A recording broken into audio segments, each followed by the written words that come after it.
Well, for many who dream of ending up in a major production like the one here at Ed Mervish Theatre, they can often trace back their first moment in the spotlight to their high school drama club.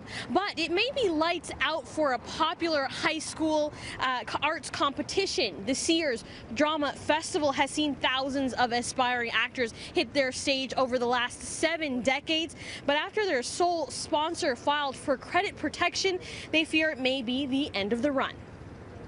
I have to say, I have to thank Sears for their support for decades and decades, and I've been in constant contact with Vince Power at Sears Canada, and he's sort of devastated that this has to happen, but because of the financial situation, they just can't fund us. Came down in June, sort of just as the school year was ending, and I've been sort of thinking about it and working with it. Didn't want to say anything. I didn't want to ruin teachers' holidays. And I just felt this was the right time to release the news to the festival people. What's the reaction been? It's been overwhelming. Like, you realize the impact of the festival, the way people have been responding to it. They're devastated. Like, they're really, because it's such an important program for young people.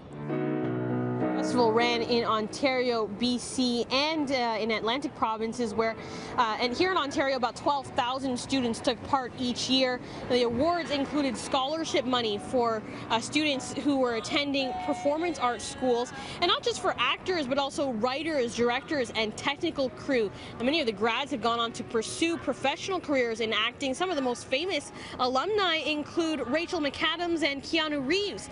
And we got reaction from some who've been involved in the festival, and they say it could be a big loss for the Canadian art scene. A lot of the actors that I've worked with and that I've known who've come from across Canada, but also, Ontario and Toronto, have had the experience of going through the Sears Drama Festival.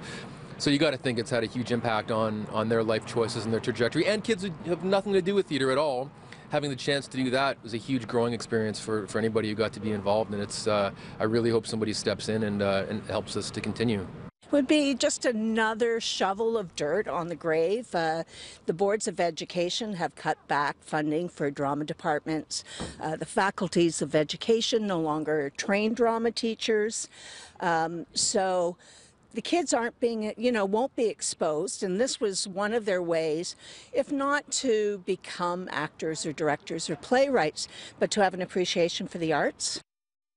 Now, in a statement to City News, Sears Canada says funding the festival is simply not feasible while they're restructuring, and they hope the festival can continue with some alternative funding, something that the director says he is actively looking for, and he's telling schools to continue on with their regional and their district festivals in the hopes that they can have something in place by the end of the school year in 2018.